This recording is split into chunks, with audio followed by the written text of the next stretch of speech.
From San Francisco World Spirits Competition. I'm speaking with Mezcal Amaras. I'm going to ask them to join us right now. They were a big winner at this year's competition. Very excited to be speaking with them. Here we go. Mezcal Amaras won our best. Hello. Hi, Amanda. Hi, how are you? Fine, and you? Good. Thank you so much for joining me. No, thank you for the space and the invitation, for sure. Of course. So it was a big deal that a mezcal won best in show for a white spirit. That means that it beat out every vodka, white rum, tequila, and other agave-based spirits. So congratulations! It's a very big deal. No, thank you, Amanda. We're very excited and proud and very happy in Mezcal Amaras and Casa Amaras with all the team and the Maestro Mezcalero, and it's been amazing. So not everybody is an expert aficionado on mezcal. So can you tell us a little bit about the process of making mezcal and the major differences between mezcal and tequila? Sure. So, Mezcal, for starters, is a very artisanal, handcrafted product. It's been produced like this for since a little bit more than 500 years. So it's the way that agave was distilled in Mexico in the 16th century and onward. So it's a very um, magical, artisanal. I mean, you cook the agave in a hole with stone and wood, which gives you the smoky profile. You have different species of agave to make mezcal. And the big difference with tequila was when tequila decided to go a certain way in terms of production, like 80 years ago, and deciding to do one species of agave. No? And tequila was mezcal before being tequila because in Mexico everything was named wine of mezcal of the region of, no, and either Jalisco or Guanajuato or Oaxaca. So you have a plant, an agave species that takes from 6 to 30 years to be ready. In the case of Cupriata, in Casa Maras Cupriata, it takes between 10 and 13. No, so you're having a wild species accumulating solar energy for so many years, just transforming that energy into sugar so it can reproduce once. No, tequila, however, can take between 5 to 6 years. So in the Cupriata, in this case, you have between 10 and 13 years of solar energy just accumulating in the agave. So then you harvest it and you cook that agave. You transform those sugars into edible sugars.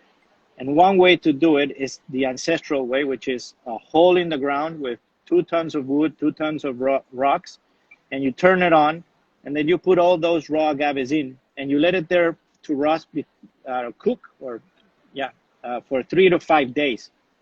So the type of wood you use is a type of smoky profile you have. So in the Cupriata, we use red oak to cook the agave, and we use volcanic stones because it takes the heat for many times, and we leave it for 3 to 5 days, and that gives you that smoky profile. You can cook it in steam, in brick ovens, or in an autoclave or in a diffuser, but that takes the smokiness away.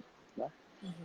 And then you have the grinding. You can mash the agave by hand or by big machines, no? And in the mezcal, we maintain those ancestral and artisanal processes, mashing it by hand or with a big taona, a big stone pulled by a horse, or by a small shredder, no? In Cupriata, we use a very small shredder because funny enough, in Guerrero, which is the state where the Cupriata comes from, because in mezcal you have 9 different states to make mezcal, compared to tequila that has 5, and actually we share 3.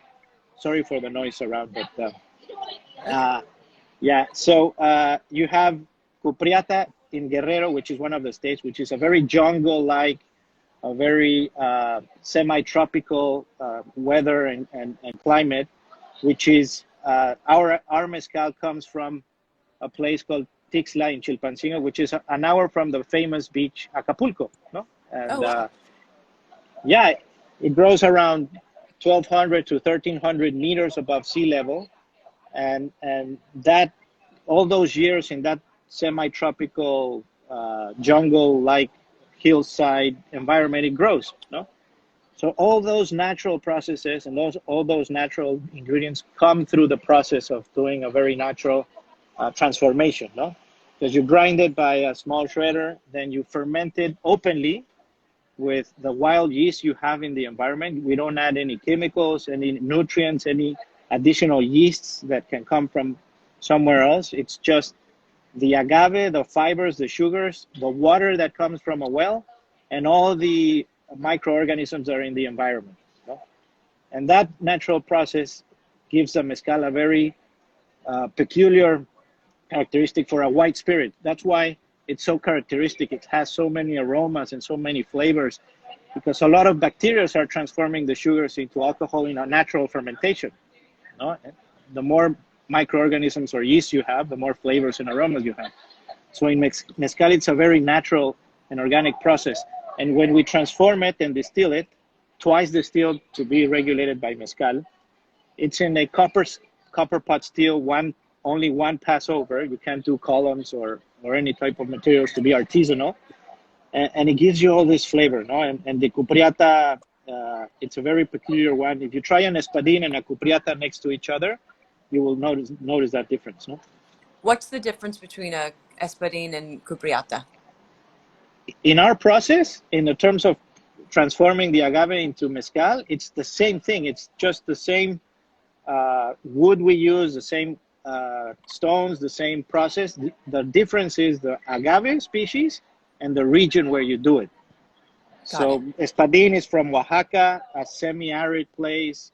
Espadín can grow from 12 to 1,600 meters above sea level, different precipitation in the year, different floral competition and minerals and soil versus Guerrero. And the species of agave, it's very different. So you have 24 different species of agave in mezcal, and each one in 9 different regions with different soils, precipitation, altitudes above sea level. So it gives you a variety of flavors for a white spirit. You know?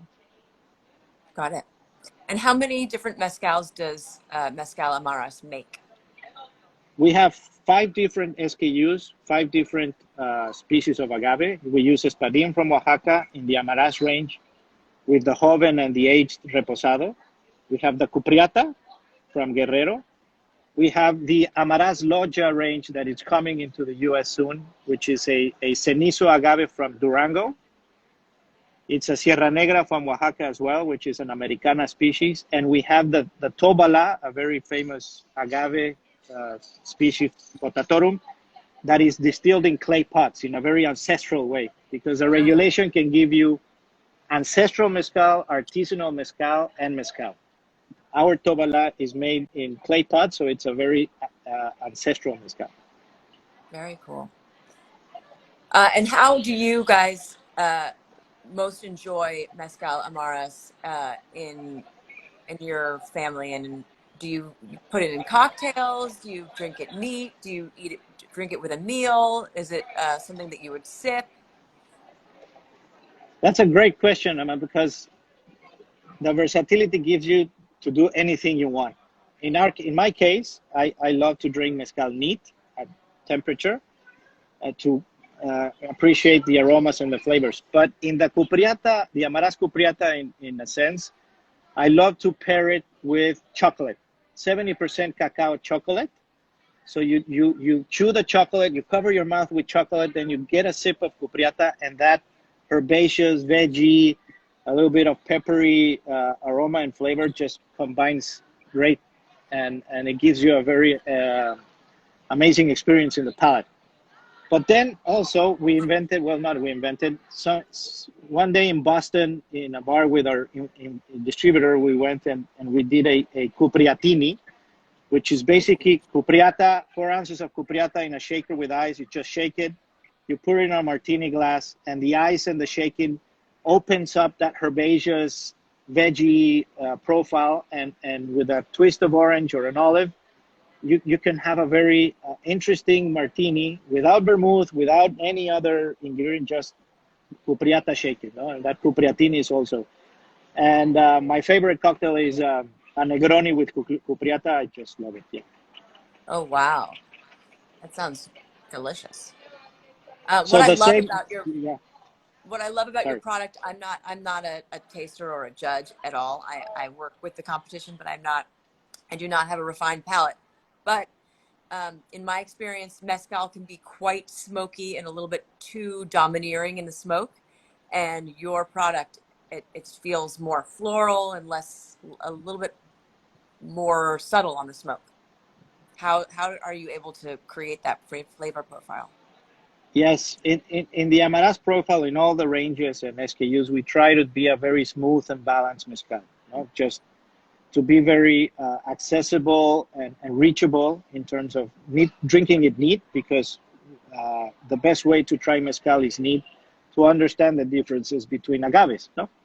And then you can pair it with food or make a cocktail, and you understand what's in the cocktail, and you can appreciate it once you're drinking a cocktail. So the way we make this smoothness and balance is, for sure, the agave we use, uh, the wood we use to cook it. So a red oak is a very balanced smokiness, because if you use ocote or mesquite, olm or mesquite, it's a very uh, smoky profile. For example, in our family, in Casa Amaras, Verde Amaras is cooked with 3 different woods, which is red oak and olm oak. And then we have a little bit of branches of peppercorn tree spread around the agave. So that gives you a very greenish, more smoky, more spicy aroma and flavor. Yeah? So in that part of the process, we use the red oak to have a balanced, light smokiness. And then in the distillation, the way you cut the heads and the tails in the second distillation would change a lot the profile. So we try to look to cut heads and tails in a way that we have that balanced, uh, approachable, soft mezcal, but not losing the mezcal profile. Because interestingly enough, when you lower agave species mezcal from 40 ABV, it changes. No, so actually the cupriata can't go below 40 because it just loses everything. No, and we had to do from 40 and above, because below 40 the cupriata in specific just loses all its essence and power. You know. So this sounds like a very specific process about what kind of woods you use and the flavor profile that you're trying to create. How long did it take you guys to come up with the kind of formulation on how you made the cupriata? Wow. So when we started the project, Casamara started in December of 2011 in Mexico, and we knew Cupriata a year before that, and we tried it, and we loved the Cupriata. We couldn't find the Maestro Mezcalero that can work with us to launch the brand, no? And when we made trials with end consumer 10 years ago, it didn't still sink in that profile, no, that herbaceous veggie type of profile, a little bit lactic in the end with cacao and pepper.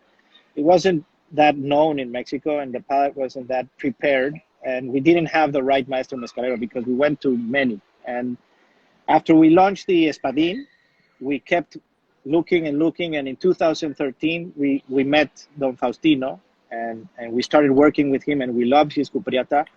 And it was 2 years after we launched Espadin, so it took us. The market started tasting more Espadin, and the boom of mezcal in Mexico started. So we launched Cupriata, and it just went great. And when we understood the process and the intricacies of the agave per se in different cuttings of heads and tails and the process of cooking it, we just went perfecting it so that the profile would be smooth and balanced. You know? And that's how we reached to that SKU in a couple of years. So in 2014, we were up and running with Cupriata. Amazing. Well, it's a huge, huge honor that you guys won a best in show. There's only 4 best in shows out of 3,800 spirits. So congratulations. It's an amazing honor. And I think it's so amazing that a mezcal won. That hasn't happened in a very, very long time. So congratulations. Can you tell us Thank you. where we can find the Cupriata in the US, in Europe? What is your distribution plan, and how can we get our hands on a bottle? For sure. So in California, we're with our distributor is Southern, and we're in several places in terms of e-commerce and stores and on-trade accounts. New York would be another state. Texas is it's growing as well. So in Drizzly, I think you can find us in other platforms. Mexico, for sure, was the first market we started with Cupriata. The other markets that are growing interestingly are in Europe. So markets in Europe like UK, Italy, Spain, you can find us in terms of Cupriata. But in the US, we're growing the Cupriata in the main states. Florida is starting to grow right now in some stores. But basically in bars and restaurants in those cities, you can start looking for the Cupriata and the Cupriatini or the Negroni Cupriata if you like. Awesome. Well, thank you so much for joining us today. Really appreciate it. And again, congratulations on your huge win. And I'm going to be having a Cupriata Negroni tonight. Excellent, Amanda. Cheers and enjoy, and thank you for your audience. Okay. Bye-bye. Ciao.